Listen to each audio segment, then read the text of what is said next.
Josh Arnold, investment consultant, brings you Garage Logic podcast number 1585, July 25th, 2025. 99 degrees was the high on this day on two occasions, 1941 and 1999. And as chilly as 50 degrees on this day, on the morning on the morning of this day in 1891. Call Josh. Oh, of course you do. You call Josh at 952. What do you call him? 925-5608 for a free 48-minute consultation. Hail the flashlight king. And now, from the mayor's office above the boathouse on the east shore of Spoon Lake, it's Garage Logic with Chris Reavers manning Technology Corner. Hi. Kenny Olson from the Krabby Coffee Shop. John Heidt in the newsroom. And, of course, the rookie. Cute today. Here is your flashlight king, fireworks commissioner, and the keeper of common sense, your mayor, Joe Souchere. Dale notes that what if Hulk Hogan, Connie Francis, Chuck Mangione, Ozzy Osbourne, and Malcolm Jamal Warner were all on the Epstein list? Boom. Whoa. That's pretty funny. They recently died. Who have we lost in threes? Mangione, Hulk. It's not a three. It's not a three that makes Actually, sense, we though, lost is the it? golden earring guy, too. Yeah, guitarist. Well, what if they were on the Epstein list? Right. That's Didn't hilarious, Epstein's Joe. lawyer just die too? I don't know. You know what we're going to have now? Another Here's rim shot. today's medical minute. Yeah, this is a medical Okay, minute. Ben Casey. So I was reading the sites today, and the local news channels, as they are wont, have a health update on something. There's a rise in tularemia cases in Minnesota. I don't know what that Tularemia. is. That's right. An Irish lullaby? Health officials in Minnesota are tracking an increase in tularemia, known as rabbit fever. I'm unaware of it. I've never heard of it before. I'm hunting rabbits. Damn it, you beat me to Yes. it so bad. All right. 3 weeks ago, it'll be 3 weeks tomorrow. Now, am I going to do the medical minute or am I not? What are you doing? Let's go here. What do we got? I'm driving in. 3 weeks ago, yesterday, it'll be 3 weeks tomorrow, I came back from a visit to the lake. I didn't go swimming. But I noticed, whoa, man, there's a big red wound on my shin that has a hole in the middle of it. And I thought, there's a burrowing insect in there. Ooh. It didn't hurt. I don't remember getting stung. Nothing. There was just this red patch on my shin just above my foot. And it has John, I sent you the picture. You can verify this. Yeah. And I feel excluded. I sent John the picture. Nobody else wanted to see it, but I John feel did. bad. Kenny didn't want to see it. He's too much of a crybaby. You had a little hole. It's a hole. in the red patch. There's a hole. And I thought, well, what the hell is that? Yeah. And then about 3 or 4 days later, nothing had changed. The hole was still there, and I thought, I got to figure out what this is. So I went to an emergency room. What? And I got waited on by a physician's assistant, and she didn't know what it was. And I said, you're not going to bother me if you get a knife and dig in there. Give me a shot of Novocaine whoa. and dig in there, because I'm telling you there's something in there. There's a hole in my leg. Okay. And she said, no, I don't think there's a hole in your leg. And she pinched the hell out of it. Nothing came out of the hole.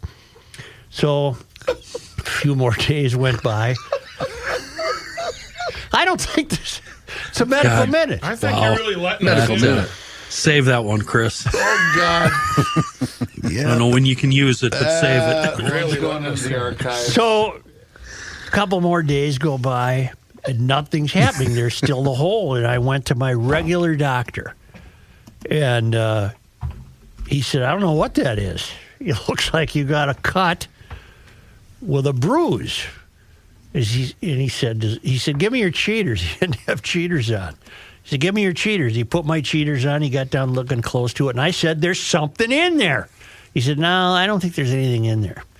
So then a kid, the son of a kid I used to have. So it's not over with that. The doc says, we've only begun. The OR, ER nurse practitioner says that you're good. Nobody knew what this was. Okay. So this kid tells me, you got an ulcer on your leg. Whoa. A venous ulcer. I said, what the hell are you talking about? He says, that's, he stayed at a Holiday Inn last night. He's not a doctor, but I guess he majored in biology or something. He said, that's an ulcer. Well, then I looked that up. I'm not a candidate for that. Okay. I'm not overweight. I'm not diabetic. I don't have high blood pressure. I exercise every day. I'm not a candidate for one of those things. And boy, it broke my heart to think that I was.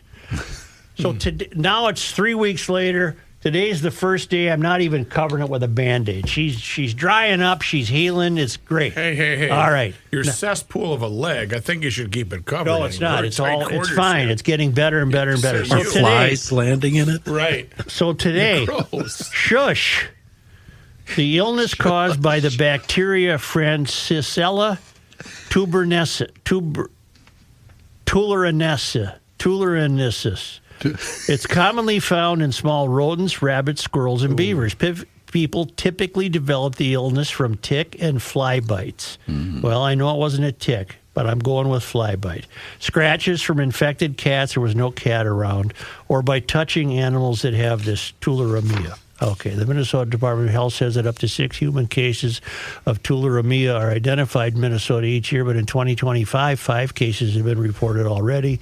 2 people developed the illness after they were bitten by a tick. 1 was bitten by a stray cat, and 1 was exposed while mowing the lawn. Okay, signs of tularemia in humans include a sudden fever. I didn't have a fever. Skin wounds or ulcers. There you go. Hey, you got that. Lymph nodes, nope. Headaches, nope. Chills, nope. The symptoms show up between 3 and 14 days after exposure, and pets can get this. That's what this is. That's what this is. I'm not sure what it is because you've called it something different each and every time you've mentioned it. It's a leg ulcer, and I'm not a candidate for one, and I'm now heartened that I don't have one because of some systemic problem. I got this because obviously I got bit by a fly or something. You mean like a big horse fly, or Yeah. people call them deer flies. And boom, there it is. And now we've concluded Medical Minute. I'm well on the way to getting rid of this Joe, thing. I can't tell you how relieved we all are. I know, to hear I want that. you to Thank be. goodness. So close to death he was. No, I'm very relieved to learn that. May I Yes. ask a question? Yes. Upon your arrival to said outfit, Yeah. how many people did you show the wound on your leg to that did not ask? Pretty much everybody that You was shopped in her there. pretty The good. huh? receptionist, Yeah.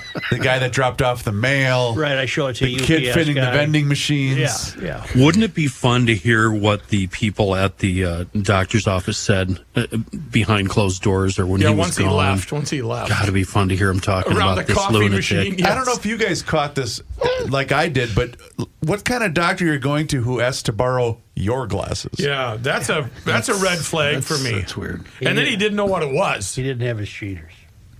Hey, let me borrow your So glasses. then I called him back and said, hey, I got a grandkid that tells me this is a leg ulcer, and he said that's exactly what it is. I was just going to call you, he said. First he said, "Who the hell is this?" Yeah. And I don't remember asking. Well, I hope that's a helpful medical minute for people who might be suffering a similar malady. It's a very strange, it's a hole. And I would have bet money there was something in there, but I guess an ulcer is a hole, isn't it, in your stomach or something when you get an ulcer? Usually. That's usually where I'm they are. trying to find the proper sounder to play for medical There minute, isn't but one. We don't have one. to play Love in a Hardware Store. No, it's time to play Medical Minute, and we're done with Medical Minute now. All right. Thanks, Eisenhower. Thank you. You serious, Clark? So did you put any unguent, any ointment? Nothing. Yeah, bacitracin. Okay. I was supposed to keep it covered every day with the antibiotic crap on it. Sure. What about tincture of armature? No, I had to take an ointment. An unguent? An unguent. What about a A salve? salve. I put a little salve on it. It's fine. I've got something You right want here. some great news? Kenny tells me that we've had this news already. I don't recall it. What is it? I'll remember. We're getting our real gas cans back. Do you think the Trump administration would be worth it just to get real gas cans back? In a July 24th letter, that was yesterday, Kenny, the EPA has asked gas can manufacturers to redesign their much maligned products to fix a long-standing problem. People hate them, said Florida-based eBay gas can reseller Stephen Watt. It's all about the spout. Federal regulations implemented in 2009 required portable gas cans for lawnmowers, chainsaws, ATVs, and stranded vehicles to have special vents to stop vapors from escaping, contributing to pollution. Aha. But many modern designs are often infuriatingly ineffective. Well, they're ridiculous at actually filling tanks, and because the vents work so poorly. Instead of stopping vapors from flowing out of the complicated spouts and relief valves, frustrated users often cause gasoline spills, which some critics say are far worse than the tiny amount of vapor that was escaping in the first place. So other regulations require the cans to be child resistant and limit the risk of flash fires, and the EPA will not change those. That's fine with me. But the EPA said manufacturers should figure out how to make their gas cans work both safely and effectively. And Trump is also seeking a similar change to low-flow bathroom fixtures. I haven't noticed those. Apparently new fixtures are low flow or something. Yeah, they're 4 flushers these days. So anyway, there you have it. I thought I'd give you some upbeat news in Garage Logic. In celebration of that, I've put a hat on. Can you read what this says? Gasoline forever. Yep. That's a wonderful hat. Still has the tag on it. That's beautiful. I hope you take it off. It's off. Sorry. So isn't that a wonderful, wonderful ray of hope? We're getting our gas cans back. Here's By the way, Today's ray of hope. if you need a real gas can and you need it now, order it before 5 p.m. They'll put it in the mail. Go to DennisKirk.com and go to their gas can sections. You'll find the hardest plastic gas can you'll ever own with a screw top vent. And be sure to order the hose kit. It's a rubber clear hose, very thick, makes it very easy to pour. I own, I am not kidding you, 8 of these gas cans. Well, it's the only way to go. Yeah, they're amazing. I use 3 for gas, 3 for diesel, and 2 for mixed. Here's the deal. Does it make it? Well, it never made sense. There was an outcry from the get-go back in 2009. First of all, GLers don't waste gas. We had a lot of the concept of the last dropping phenomenon come around when this came up. When GLers fill a lawnmower, they don't spill it on the lawn. GLers like gas. They consider gasoline a miracle, which it is. It's a friend. Yeah. And GLers weren't wasting any gas. It's your euphorians who probably don't know. They think it's icky. And they did, they missed the spout and the whole deal, and they're making a mess. But does it stand to reason that the vapors from a gas can were destroying the earth? Did that ever make sense? That's so funny.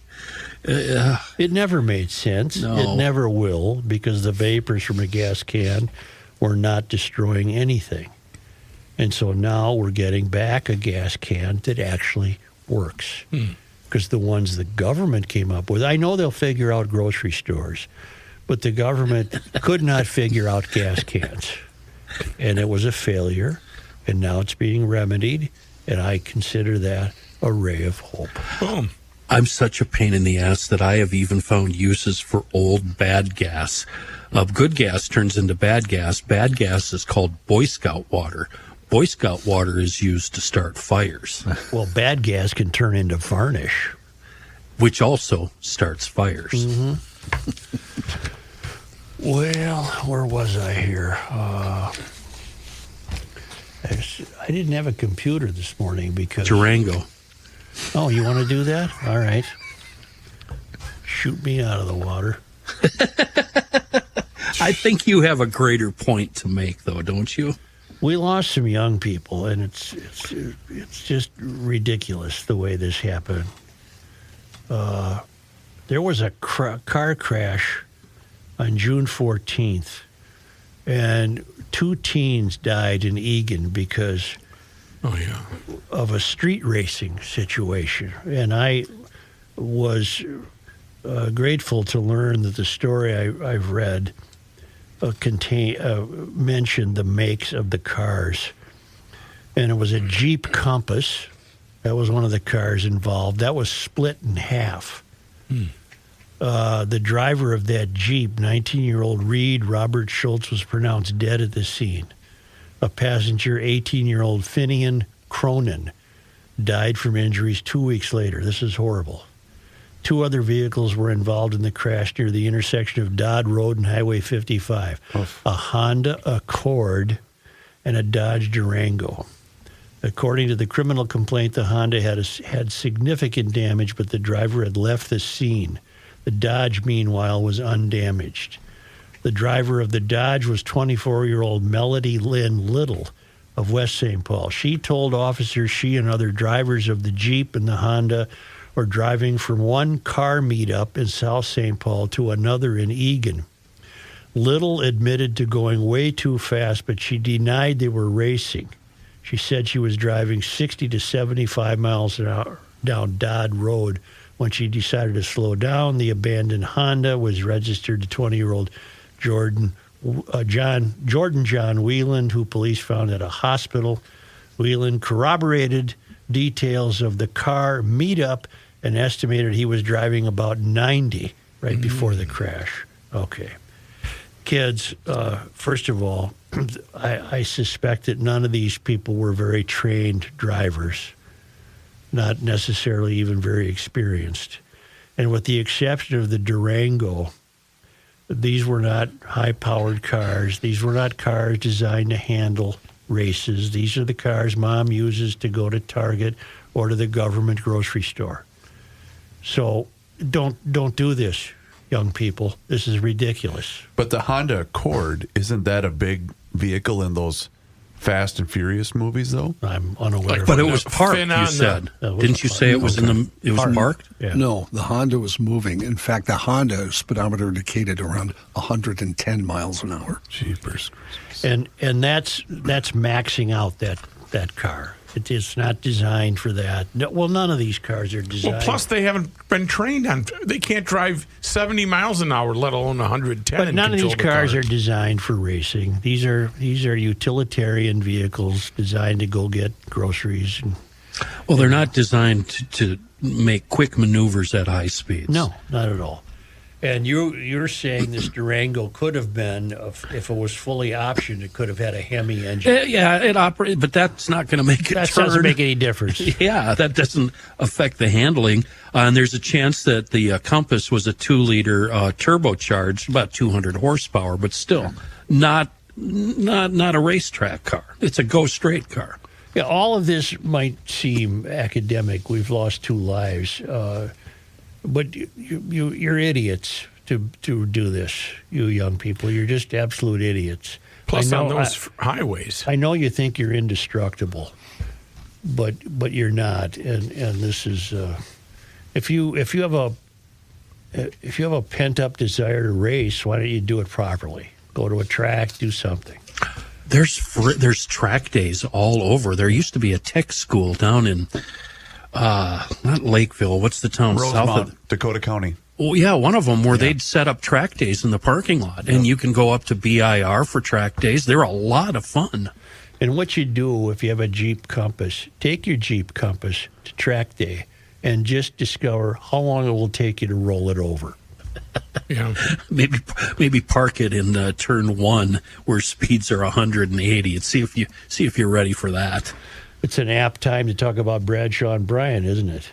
Bradshaw and Bryan are personal injury attorneys. If you're like me and many other people, you know a great deal, but you might not know what to do if you're ever injured in an accident, because insurance companies and adjusters, they can be tough to deal with. There's a lot of fine print. You need someone on your team. That's Mike Bryant from Bradshaw and Bryant. They're there to explain your rights, represent you, help you in a tough time. Mike is one of Minnesota's top 40 personal injury lawyers, has been for years. I hope you're never in an accident, but if you are, call Bradshaw and Bryant at 800-770-7008 or go to minnesotapersonalinjury.com. Your case evaluation, of course, is free of charge. And Bradshaw and Bryant says, don't be part of the problem. Don't text and drive. Don't race a car. Don't drive distracted.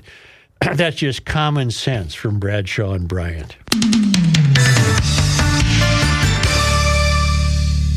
This is Reusse. You've been hearing my friend Josh Arnold, Mr. Money Talk, for years on the radio and the Garage Logic podcast.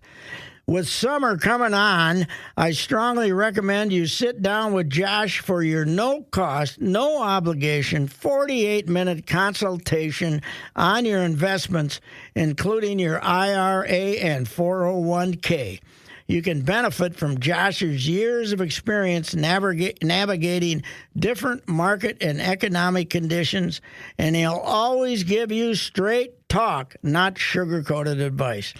Give Josh a call now at 952-925-5608 and book your no-cost, no-obligation 48-minute consultation.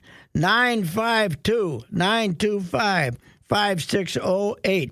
You'll be glad that you did meet with Josh, and tell him that Reusse sent you. The Earth is not your mother. The Joe Souchere Show. I don't know if you can tell how excited I am, but I really am excited for this evening, and the heat and the humidity and the bugs. I've got a clean slate to start with. Take down that deep creep. I am talking about Bugs Be Gone and Bugs Be Gone only right now. Going to run over to Ogilvie, spend the evening there, come home at about midnight or so, and my windshield is going to be plastered with bugs. I can't wait, because tomorrow morning I'm going to go to the gas station. I'm going to douse that windshield with Bugs Be Gone. I'm going to watch them all start to slide, and then I'm going to wash them off with ease with the gas station squeezy. It's so easy. Bugs Be Gone works on anything organic, not just bugs. Whatever that goo is you get parking under trees, road grime, mildew, algae, something Joe calls soot. So, yeah, but it's spelled S-O-O-T. Yeah, anyway, it works great on whatever that is. It works on all surfaces, glass, fiberglass, gel coating, chrome paint, whatever. And it's a great pre-wash if you want a clean slate. While you're sitting in the car wash line, spray down the windshield with Bugs Be Gone so you can have a clean slate when you come out. Go to seafoamworks.com, click on the products tab. It's on the top right, and then scroll down to Bugs Be Gone. Order this stuff online. It's so easy. Comes right to your home. Get a couple, 2-3 spray bottles. Spread it around. Give some to some family members. Again, that's seafoamworks.com. Bugs Be Gone, another fantastic product from our friends at Seafoam. we're getting an amphitheater in Minneapolis.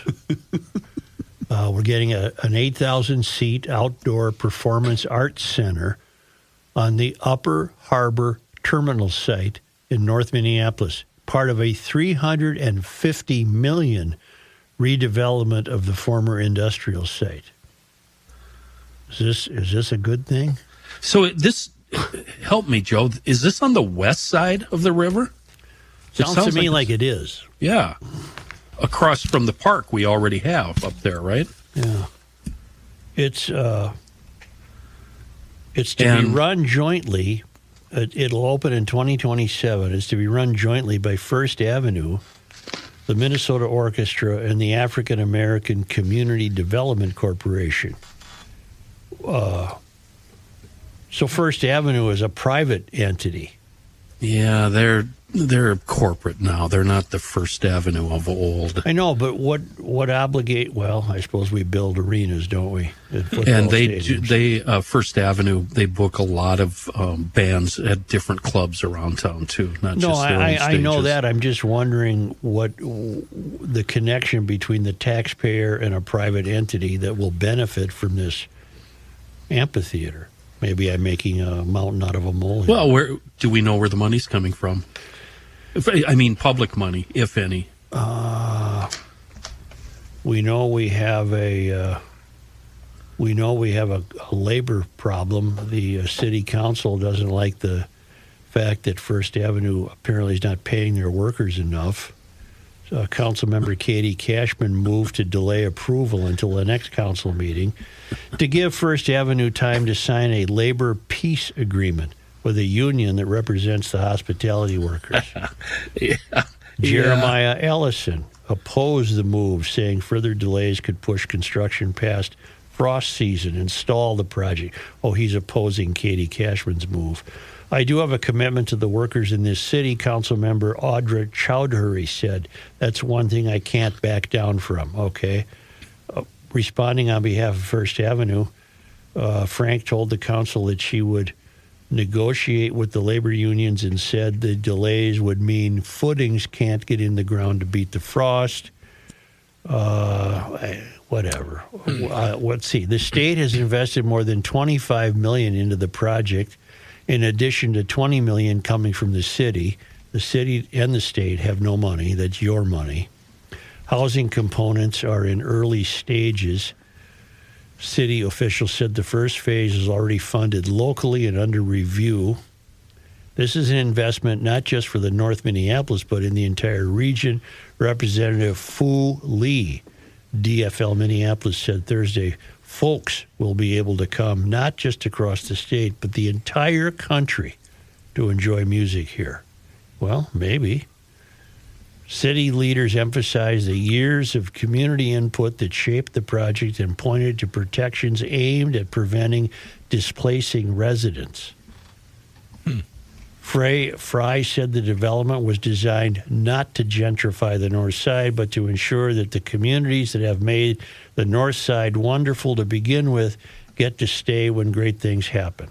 Latricia Vitaw, who represents the area, called the project a turning point. For far too long, this community has been underserved.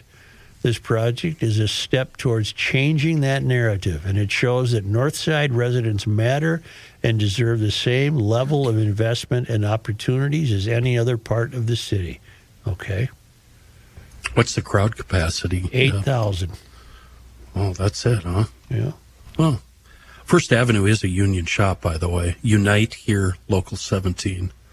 But that sounds like it'll be a pleasant place to see a concert. Okay. You know. So you take that You city... might not have a car when you get back to it. But Right. You got to wonder what that city and state money, how effective it would be if you moved just a little further west into North Minneapolis and spent it there. Yeah. How effective that money would be for that community. See, I've been holding off in the foghorn, just waiting until you were done. It was our intent to make sure this part of the river was accessible to the north side and foundational Black American people. I don't know what that means. Oh, that refers to descendants of enslaved people. What? Wait a minute. Who's saying this? Kenya McKnight Ahad, treasurer of the African American Community Development Corporation, said the amphitheater is the result of more than a decade of work. It was our intent to make sure this part of the river was accessible to the north side and foundational Black American people, meaning descendants of slaves. This is another thing. What's the term we've been using? Exclusionary. Black people have not been allowed to go near the river. Only white people can go near the river. Yeah. So now we have a place where black people can go near the river. Because that's been disallowed. She's assuming that the venue is going to book acts that will interest the black people on the north side, right? That can bike, walk, or bus over. You I'm would guessing. think so. Yeah. Well, I hope it all works out. What's another $350 million? It's fine with me. It's just fine. We could have had the food fraudsters pay for almost 2/3 The of that. food fraudsters could have built this with their pocket change. Where are we going to build it again? I'm sorry, I missed the area. I know you said north side, but North side. we don't have a specific. Yeah, we do. Right along the river, just north of the bridge. So where Plymouth? like where the River Rats used to perform? Right in there in that North area. of Plymouth Avenue? No, it's No, it's called, north of I'll that. read it By again. Broadway Pizza? No, it's called the Upper Harbor Terminal Site. Upper Harbor. I don't know where, I can no idea. picture What's it, but the bridge, I don't know how to describe it to The you. bridge Broadway? that goes across Going over the river. Mississippi. The Broadway? Hennepin Avenue Bridge? Do you mean the one way up in by Dowling? Yes. Oh, up in it's, Camden. It's just north of there, right? Oh, it's way the hell up. Well, what anyone would do if it was a functioning show I'm looking right now. would look up Upper Harbor Terminal. Yeah, I can't I'm on spell there that. That's right what I'm now. doing right now. I'm looking at a picture. Although I'm relying on my cohorts. currently looking at a Dowling Avenue Bridge in Toronto. I'm looking up I would like the Upper Harbor Terminal While site. they're looking for that, maybe you can answer me a quick question. Oh boy. With the fraud money, where did that come from? What do you mean? What fund did that come from? When they paid out $250 million, where did that just come from? The state's general fund? Yeah. State's got a lot of money, and they gave a lot of it away fraudulently. All right, I'm going to look up how much is the general fund currently? Does that Upper please you? Harbor Terminal. Anyone? Staff? 3648 Washington. I'm getting closer, Joe. So it'd be the fact that it's a terminal would suggest it's on the west side of the river to function in concert with the city itself back in the day when, stuff arrived here on boats. Is it Terminal 1 or Terminal 2? Key Streets, Dowling Avenue North and 33rd Avenue North, right where I said. Okay. So it's a ways up there. Yeah. Yeah. All right. Great. Wonderful. Good. The Minnesota's general fund is currently estimated to have a balance of $3.5 billion. Right. Okay. I You guys can stop looking. Thanks, what I Rick. just looked up. No, thanks. Gotcha. He looked up something to his own question. Well, speaking of all that money, Got an answer too. speaking of all that money, this is a beauty. It's not. We don't know a lot of the facts yet, but 2 former Somali child care operators are suing the state What for? for discrimination Come on. and defamation. It's called Mohammed et al. Versus Walls et al. 2 former operators of child care businesses located in Hennepin County have sued the state of Minnesota in federal court. The case was filed, this is dated July 22nd, and it was filed yesterday. So the case was filed July 21st. Wasn't that just earlier this week? Guess the damages these 2 people want. This is a beauty. This is just a beauty. I'm sure they're going to be common sense. Maybe, what, 150 grand? It's 200. based on discrimination, defamation, and 6 other counts. The defendants are Walls, the state of Minnesota, the State Department of Human Services, and other named and unnamed individuals. The plaintiffs are Abdi Kadar Mohamed and Fausia Mohammed, who each formerly owned separate child care centers operating in Hennepin County. In the lawsuit, the plaintiffs declare they are of Somali descent. From what I can gather, writes Bill Glahn, the complaint, the federal lawsuit arises from a state lawsuit that reached the state Supreme Court, and this story is developing. Guess what what they're seeking? This is going to make all of us angry, isn't it? Let's put it this way: these Somalis, they don't fool around. Oh my God! They want $46,800,000 in damages. Now we don't know the case yet; it's developing. It could be that it's immoral that they shouldn't have, that they were stopped being paid. We were cut out of the fraud. Yeah. We want our. We didn't get ours. We want our fraudulently obtained money. Where the hell's our money? But we don't know what this is yet. but it really must be a doozy if they want $46 million. Yeah. Let's call it $47 million. I'm going to round it off. May as well. They want $47 million for discrimination, defamation, and 6 other counts. It's too early for me to say go bleep yourself. I wonder 'Cause I who- don't know what the case is. Who helped them arrive at that figure? I don't wonder? know. That's a big figure. It's a isn't it? large figure. We didn't get ours. We sue it. We don't know that that's the case. Who's the law firm? I don't Do we know. cheat him and how? Right. I don't know. It doesn't. It's a developing case. We don't know yet.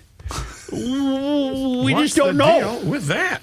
Let me see something here. Oh, Joe, do not use my name.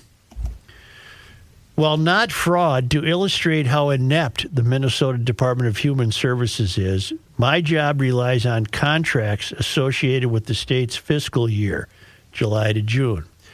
This is July 25th. The fiscal year ended in June. As of today, multiple contracts, which are created every year, are not ready, meaning I cannot do the work the state of Minnesota pays me to do. I suspect so long as competence doesn't seem to be in the top 10 factors used to make hiring decisions, I do not expect improvement. Specific to DHS, between what has been termed suicidal empathy and just plain incompetence, not to mention outright fraud and waste, we seem destined to be governed into ruin. I have no reason to doubt the person's email. Let me see. In fact, it might be someone who has emailed previously. So his job is to finalize contracts and get things rolling. The fiscal year ended more than a month ago. Okay. He doesn't have any contracts to work with. The state is poorly run. I'll say. I'm not going to go nuts like I did yesterday. Boy, did you get some reaction on the old YouTube channel. For or against me? Oh, pretty much all 4. You know, we get the occasional lefty that says, he doesn't know what he's talking about and he needs a haircut. Well, he's either a the Trumper. Yes. Yeah, that's it. That's the problem. You criticize Cockwomble, it means you're a Trumper. Hey, the Trumper got us back our gas cans. Yes. The whole thing will be worth it if we get our gas cans See? back. Let's go. From now on, whenever you want to argue with me, I'm just going to go, Joe, you're such a Trumper. I know. Oh, Johnny, you would not. Reusse, I like trumpeter. That's Reusse. Trumpeter, that's Trumpeter, right. Yep. yeah. Trumpeter. Now, Trump is saying he can pardon Giselle Maxwell, or whatever her name is. Ghislaine. Well, whatever the hell it is. Okay. I think she goes by, no. Well, wait. Yeah. Hold No, back. Chris. Hold No. back. I know exactly where you're going. And although that name qualifies. That's her prison name. That is why I looked it up to make sure I had the pronunciation right. I didn't want to, get there. Stumble. You didn't But want wait, to let's stumble. Yes. can we just Yes, Joe. stay focused for a Get moment? back on track. Sure. When on would Friday. when would the pardon take place? If he pardons her now, wouldn't that prevent her from having to testify about anything? So why she's in there for day 2 today talking to the Department of Justice. Here's the problem. Check it out now. I think whatever this is so all-encompassing that A, we'll never really get an answer to anything, and B, I think it involves so many people and so many different branches of government and so many entities that, as another reason, we'll never know anything.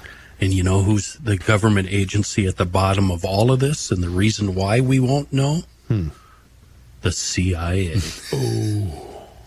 This is all a front to deflect us from JFK. Yep. The same people that brought us JFK and Dealey It Plaza. escalated quickly. The grassy knoll Nothing and to see badge over man here. behind the fence. Focus on this one over here. That was the North Vietnamese that set that up. Gotcha. Moon landing, the whole thing. We're not. But serious, Joe, don't you think that is a legitimate conspiracy theory? Here's the problem with today's news, ladies and gentlemen. Everything is a conspiracy. Everything. nothing can be what it is. Everything is a conspiracy. And everything is hinged on whether you're a Trump supporter or not. I can't criticize Walz. That makes me a Trump supporter. Yep. Meanwhile, all you people who think that, we all are getting taken to the bank by Walz. No, we're not taking. We're not getting taken to the bank. What? Where are we? I got to make a deposit. The cleaners. We're, The cleaners. Thank you. Yeah, Thank cleaners. you. I knew we weren't being. We're getting taken somewhere. We're being taken. We're not- somewhere. But we just don't know where. I don't know where we're going. It's like rookie's impressions. Yeah, Where he's are they doing going? somebody, but we Where are don't they know going? who. Why don't we take a time out and return with Mr. Heidt? You know what we are? We're nuts. I'll say. And wearenutsmn.com is here to help you out. I got to tell you right now. Snack I'm mix. I'm a bachelor. Wasabi. Guess what I had with vanilla ice cream last night? The cinnamon toasted peanuts. Did you put chocolate sauce over No, it? no, just the peanuts with vanilla ice cream. That sounds good. I'll be doing that. I was certain I was going to do that again. You're certain about one thing. But here's the deal. The greatest deal right now is going on at wearenutsmn.com, and you have to use the promo code GLNuthouse when you check out, because right now you get $10 off the famous Best of Toffee Nuts Nut House 4-pack, and it runs through the end of the month of July, so you've got less than a week to take advantage of this fantastic offer. But you have to use the discount code GLNuthouse, all one word, capitalized letters, as I had to tell an employee here in the hallway. And you use that promo code at the end of your checkout, and you're going to get the maple bourbon toffee almonds, the original toffee peanuts, the cinnamon toasted toffee peanuts, like I was just mentioning, and the hot nuts toffee peanuts. That all comes to you at $10 off when you enter the discount code GLNuthouse. It doesn't matter whether you're here in the state of Minnesota, wherever you are, you can order that online at wearenutsmn.com. And please take advantage, because every single one of the Fratelloni's Hardware and Garden Stores locations have the end caps up right now, and also Max Hardware is taking advantage of this great relationship with We Are Nuts. But please place your order and let them know that you heard about them here on the Garage Logic Podcast.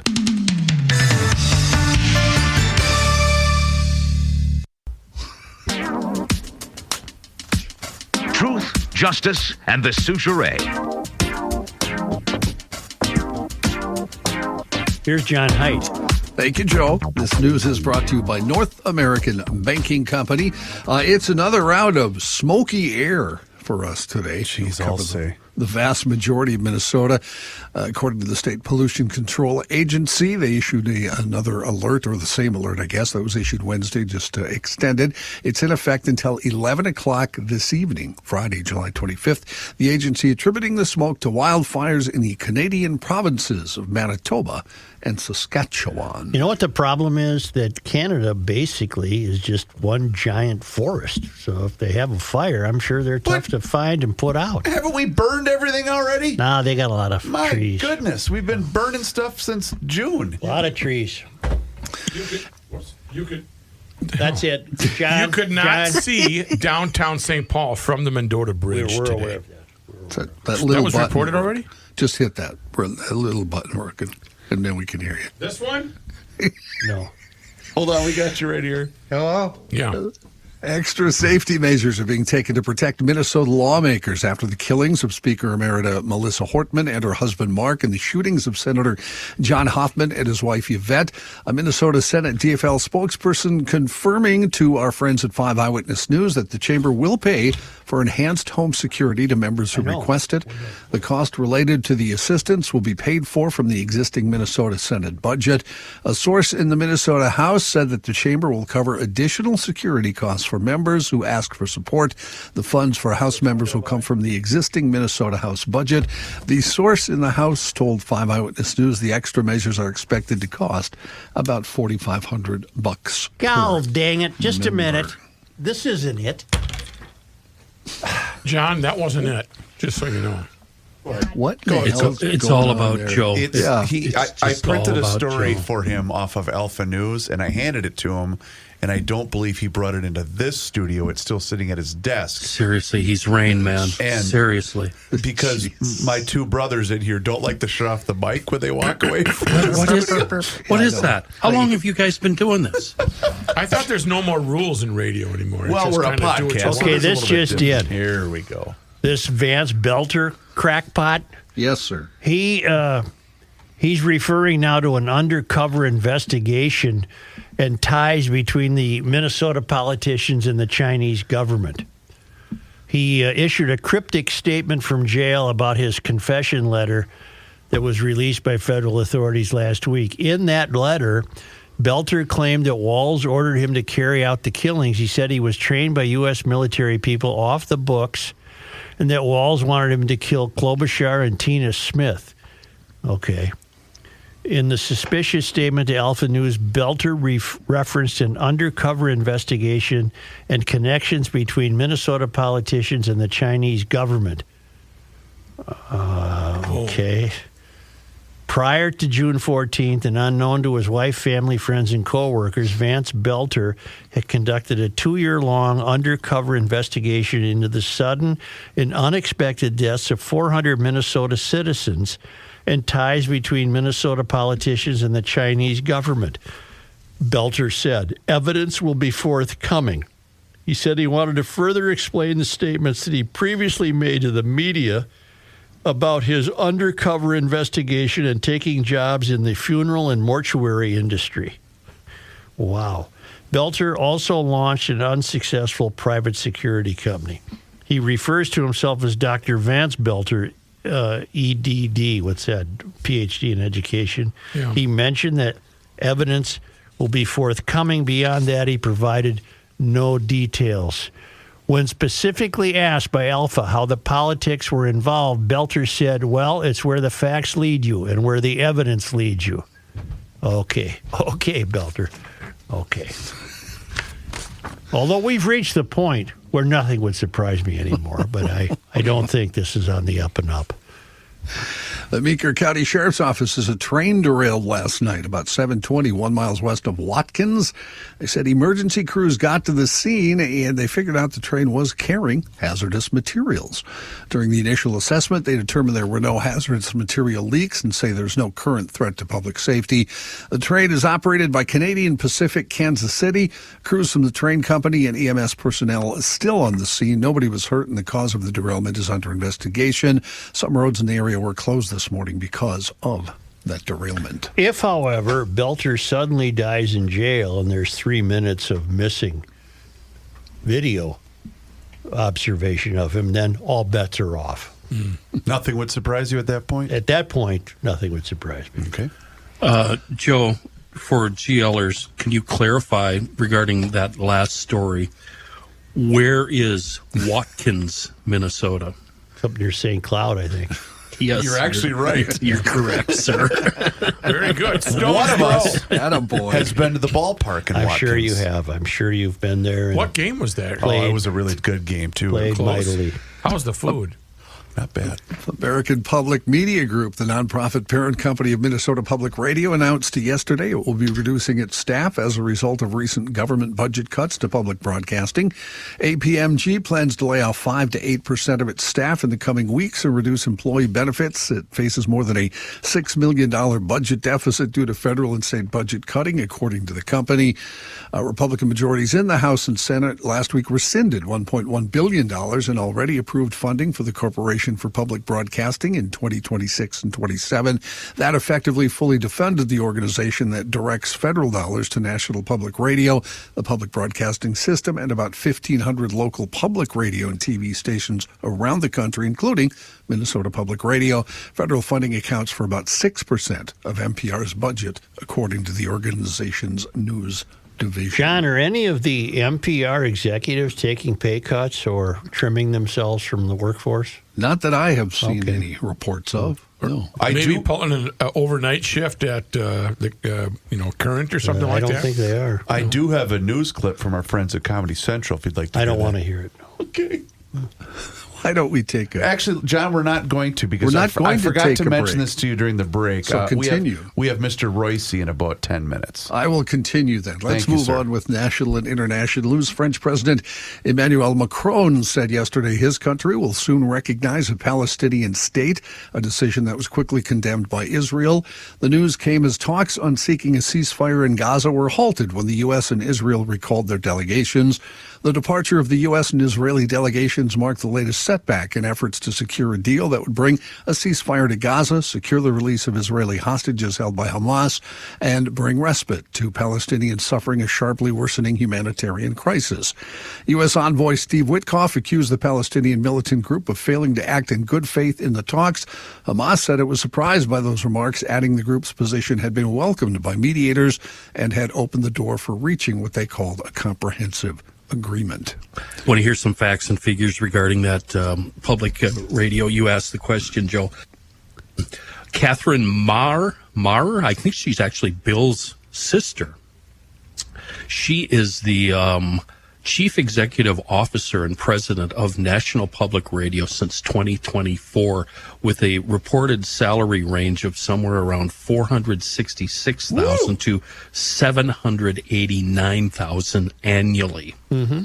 Stephen Inskeep, he's the morning edition host, about 490. Mm-hmm. Other C-level executives around 400, VP-level executives around 200, and some hosts around 400. Now, this, of course, is taken from social media, so give that a grain of salt, but those are interesting numbers nonetheless. I've always been puzzled as to why the taxpayer has to be funding a radio station. Mm-hmm. Well, like we said earlier, and actually much earlier when this first came out, I don't know if we said this on the air or off, but this is the best thing that could happen to public radio and or TV, because now they can fundraise 100% of the time, and I guarantee you they will make this money up.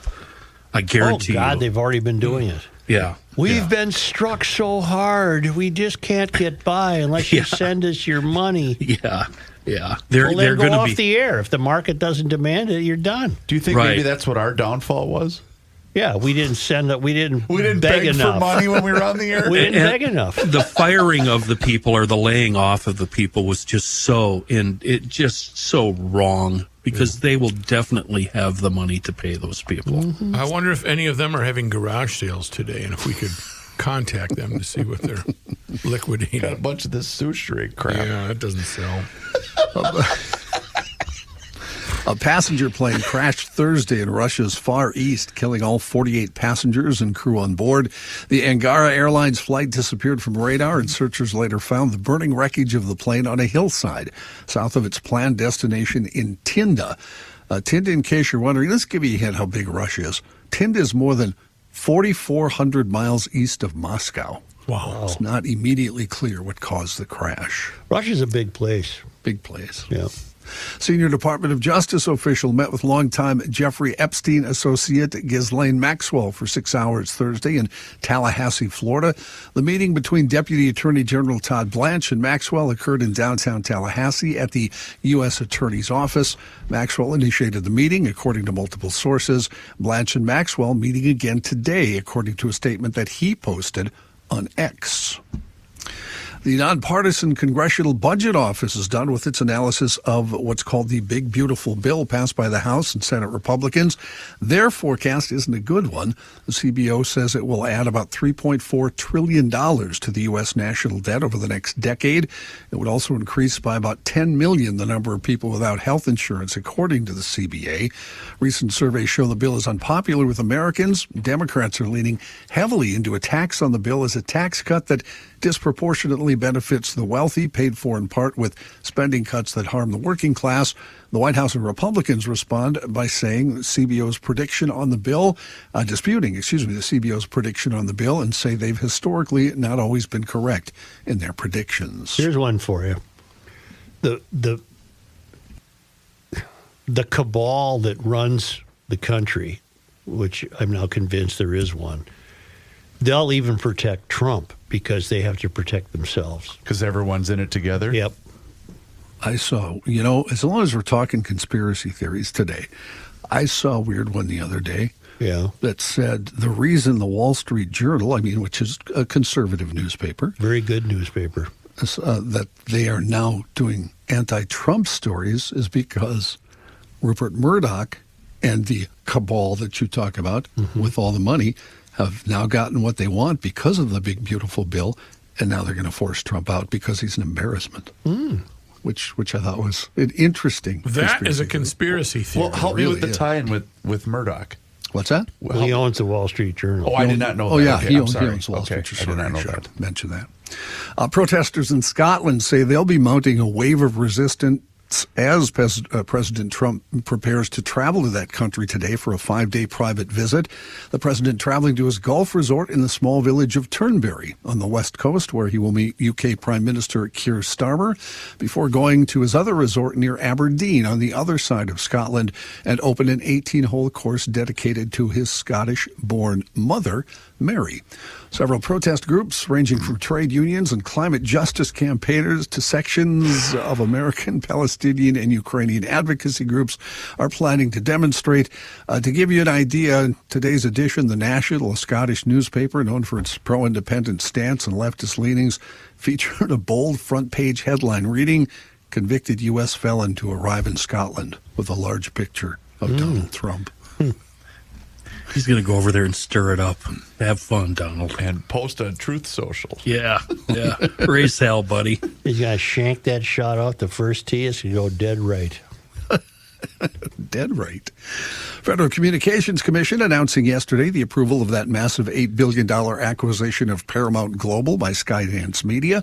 The deal includes the CBS Broadcast Network, Paramount Pictures, and Nickelodeon.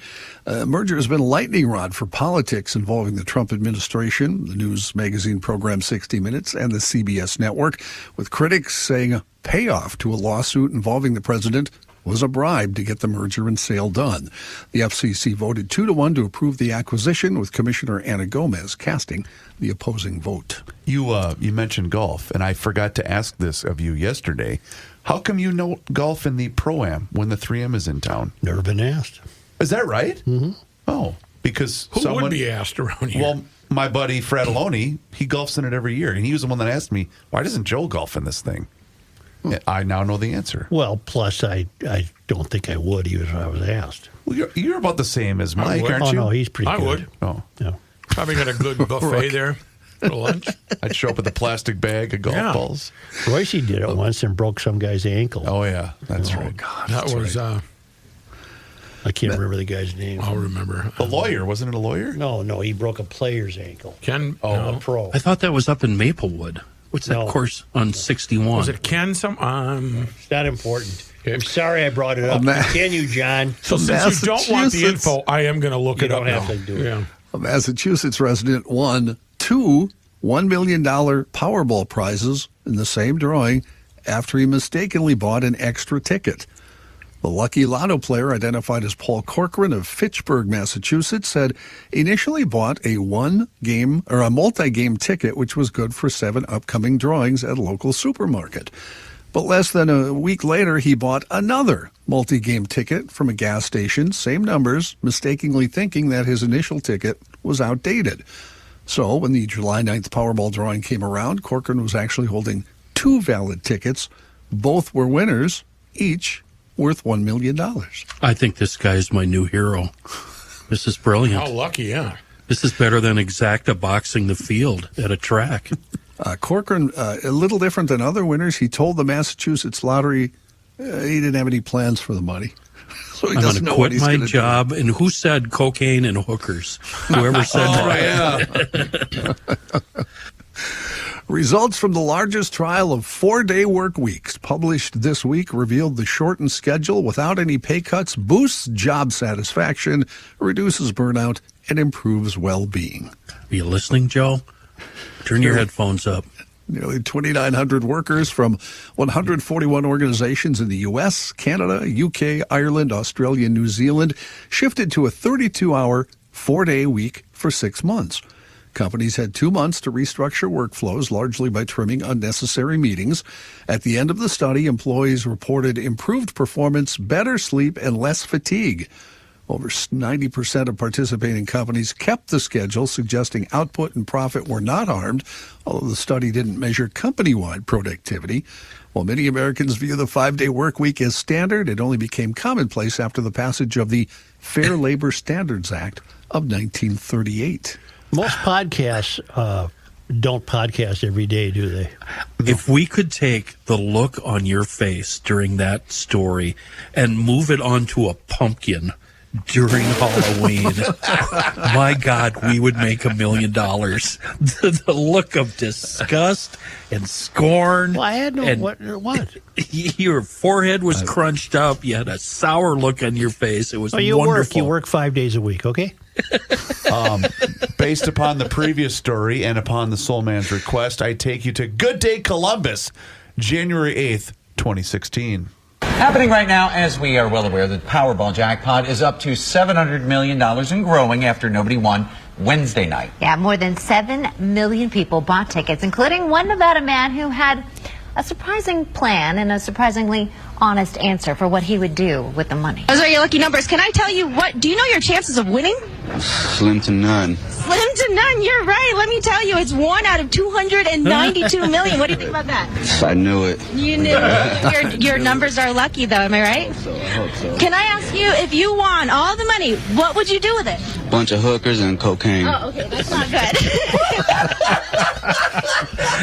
You know why he said that, right? To get rid of her. To get out of my face, You could tell he didn't want to talk to Send her her. on her way. My God. Bunch of hookers and cocaine. Well, she broke the shocking news to him that the odds were against him, and he said, I knew that. Yeah, thanks, lady. Get away from me. I'm just here to make myself happy or get to happy hour. Oh, my God. That's a great soundbite.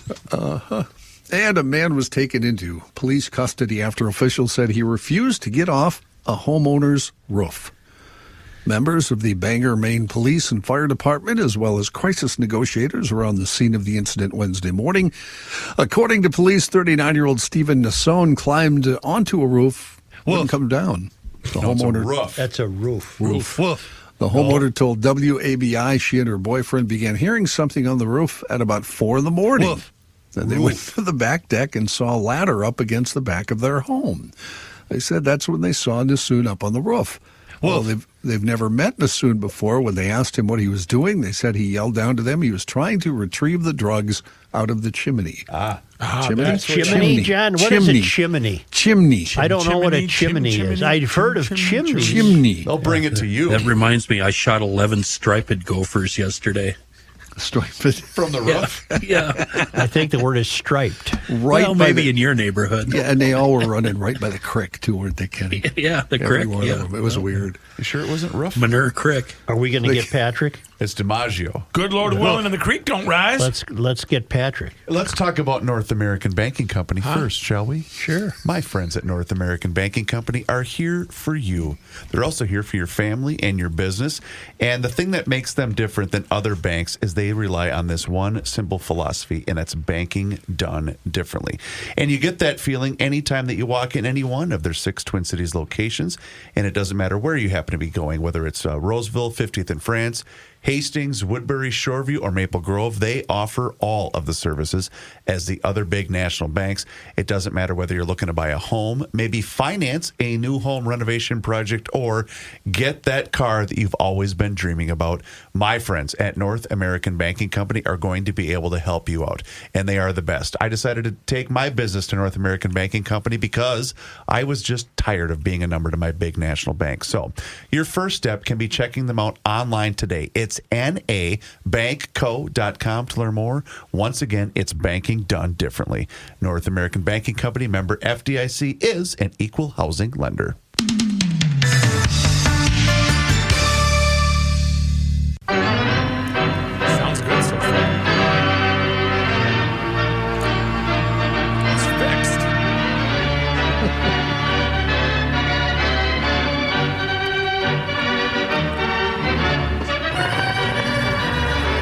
Hey, Patrick. Bring back the gripster. He'll straighten this crap out, man. A little buzz there. Are you at the 3M Open?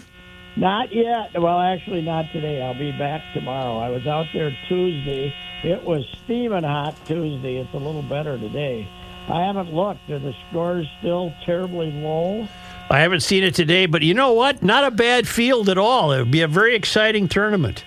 It could be. Here's the problem. The only place that can challenge people is if the wind is blowing and it's firm. Right. And yesterday it was mushy and the wind was 0, so it was a little nasty. Did you see we had 2 Svensson?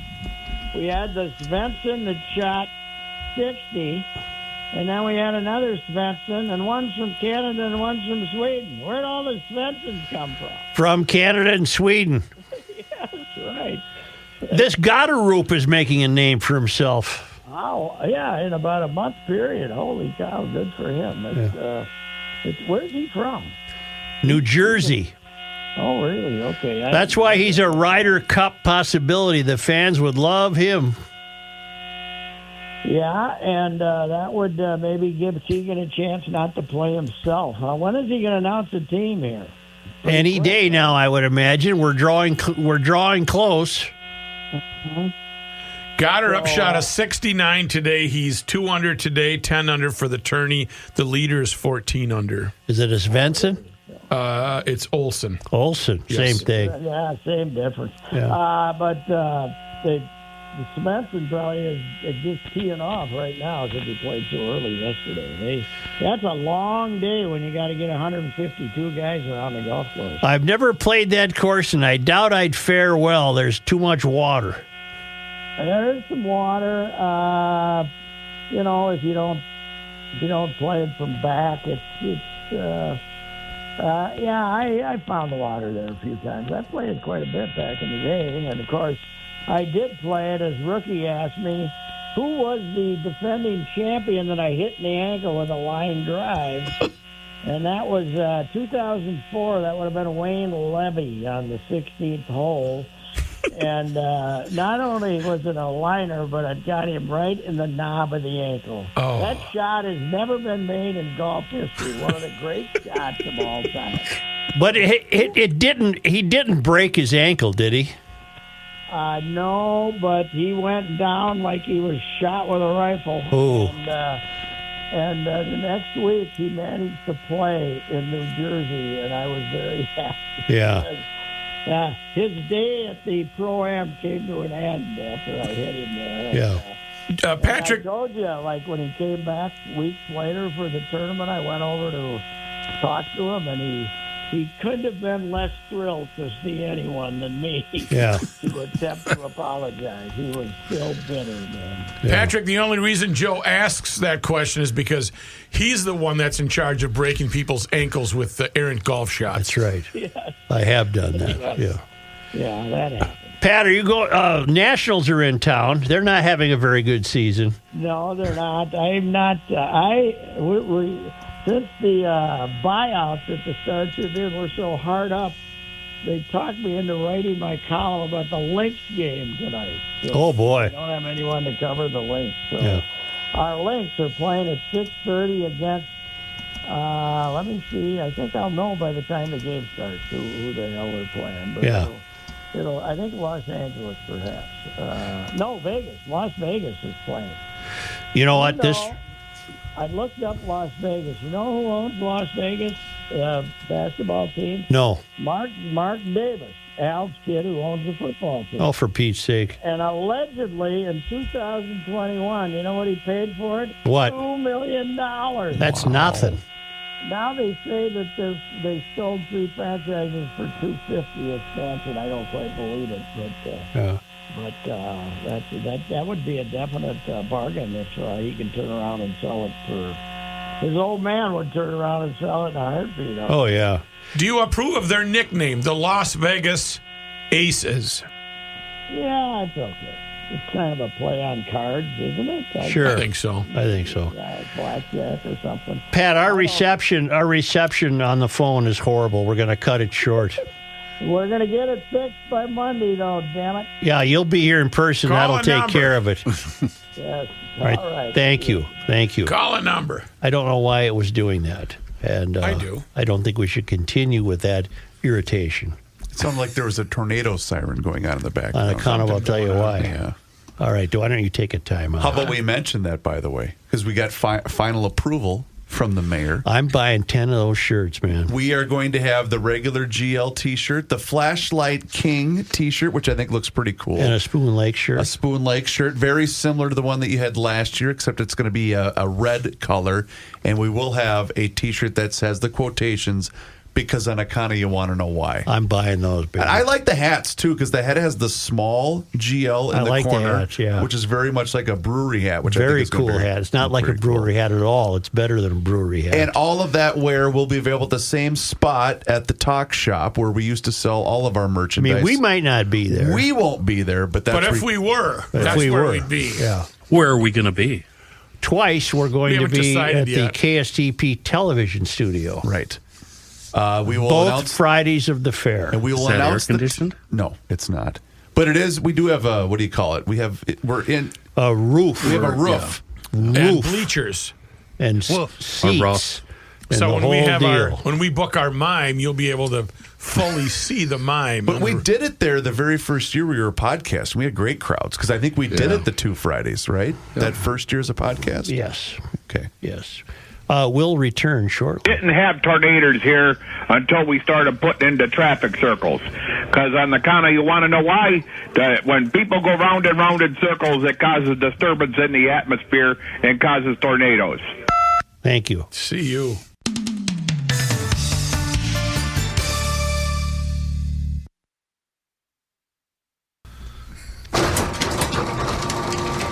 The garage door's up. The common sense is flowing freely. Finally. Thank God today is Friday. TGPI Friday.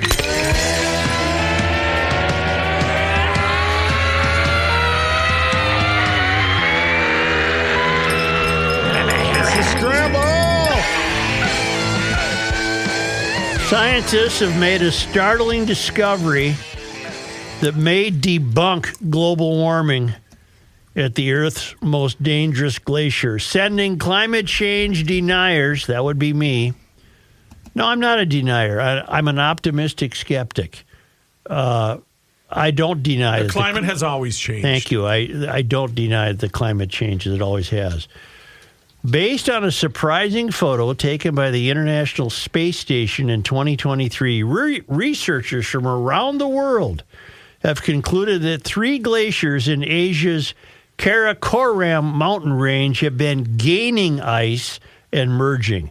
The NASA image revealed that the Lolofond and Taram Share glaciers have been slowly merging with the Siachen Glacier near the borders of India, Pakistan, China, and Afghanistan. The region has long been referred to as the world's most dangerous glacier range due to the ongoing conflict between India and Pakistan, with both nations positioning troops on their side of the glaciers in 1984. Long before the photo was revealed, scientists had called the unexplained ice gains the Karakoram anomaly, since many climate studies have found that most glaciers worldwide are losing mass due to rising temperatures. However, this is the second major glacier location to see more ice being formed in recent years. In May, researchers in Shanghai discovered that Antarctica started to reverse its decade-long trend of catastrophic melting and has seen record amounts of ice forming since 2021. You can read more of this, if you wish, on the Daily Mail. And if it's in the Daily Mail, it must be true. When are we going to start talking about what's going on in Antarctica, Joe? What's going on? Well, that's just it. We don't know. Something's going on, though. We got to get to the bottom I of have this. no idea what you're talking about. Well, maybe do a little research and you'd discover some things out there, huh? Wow. I still don't know what he's talking about. Secret government stuff. Oh, there's no secret government stuff, and there's no conspiracies. Look into it. Everything's on the up and up. Look into it. I just read that book, Dark Shores, or whatever it's called. Oh, now I'm reading another one by her, Charlotte McConaughey, called Once There Were Wolves. Oh, is it good? Really? Oh, boy. Only because they come to us all the way from Marloth Park in Mpumalanga Province, South Africa, from the traveling Lymans who live in the middle of a nature preserve and have elephants at their door and giraffes and things. It was on this day... Joe, today is July 25th. Well, it was on this day in 1847 that a Baptist church in St. Paul held Minnesota's first known Sunday school session. It was on this day... July 25. In 1917... In New Ulm, a group of at least 6,000 attended a rally at Turner Park to protest the policy of sending draftees of German descent to fight in World War I. The Germans in New Ulm didn't want their own kind to go fight the Germans. Huh. Isn't that something? It is. I believe New Ulm is 3 syllables. If you're Patrick. Yes, sir. And finally, on this day, July 25th. In 1990, the U.S. Senate voted 96-0 to denounce Dave Durenberger for reprehensible conduct as a senator. Boy, we've come a long way to construct reprehensible conduct, haven't we? Do you know who I ran in today at the airport? I'm not done with this item. Reprehensible conduct as a senator, making him one of only 7 members to be publicly condemned by the Senate in the 20th century. Durenberger was censured for financial misconduct, including evading the limit on outside earnings. In the meantime, Tina Smith still hasn't told us how she made all those stock gains, has she? Right. Yeah. Who'd you meet today? Rudy Boschwitz. Rudy. 94-year-old Rudy was heading out of town with his bride. She looks great. He looks fantastic, and he says hello. Rudy, how are you? Yes. In relative terms, right? Yeah, I could barely mumble. No, he was very well spoken. He was hunched over I a don't little mean bit. this. I mean the looking good part. Oh yeah, you want to be cordial, right? I'm sure they look great. Are you talking about Rudy or Matthew? That's fantastic. Hey, now. Would you?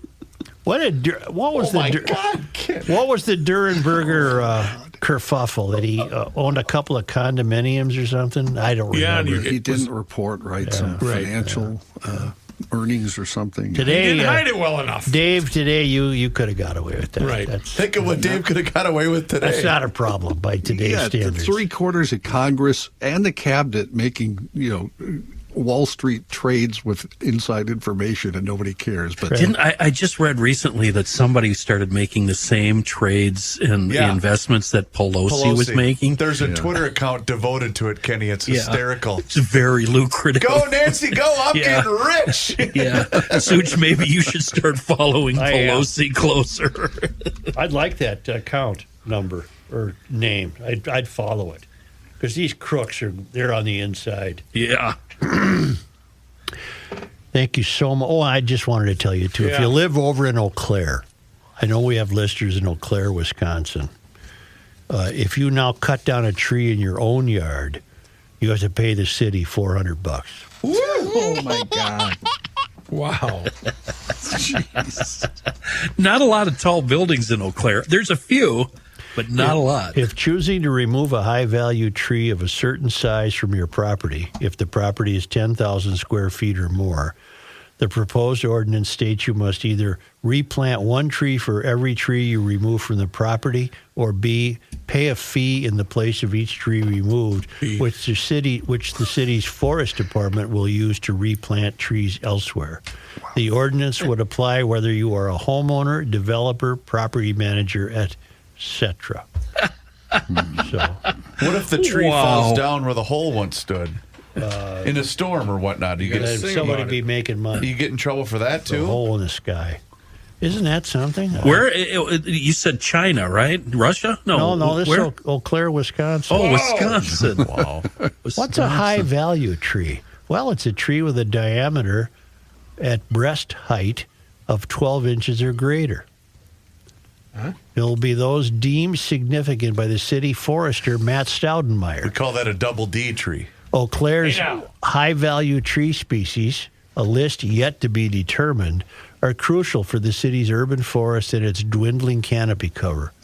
I've been to Eau Claire a couple of times. They got a lot of trees. I've been over there.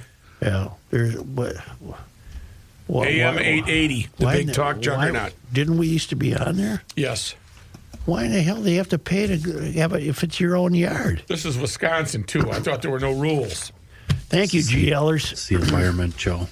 Thank you, GLers. Please turn your microphone on and please. do us a favor Thanks, and Rock. subscribe to the Garage Logic YouTube channel. That's right, Garage Logic has a YouTube channel, and you can watch the show each and every single day, starting right around noon. You can also see full segments, video shorts, behind-the-scenes footage, but it's all there for you. Just search Garage Logic on YouTube and search Garage Logic on all of our social media channels, which includes Facebook, Instagram, Twitter, and you can also sign up for the Daily Logician. That's an email that comes right to your inbox each and every single day, and it includes the most recent episode of the podcast. Find out more and sign up today at the website, which is garagelogic.com.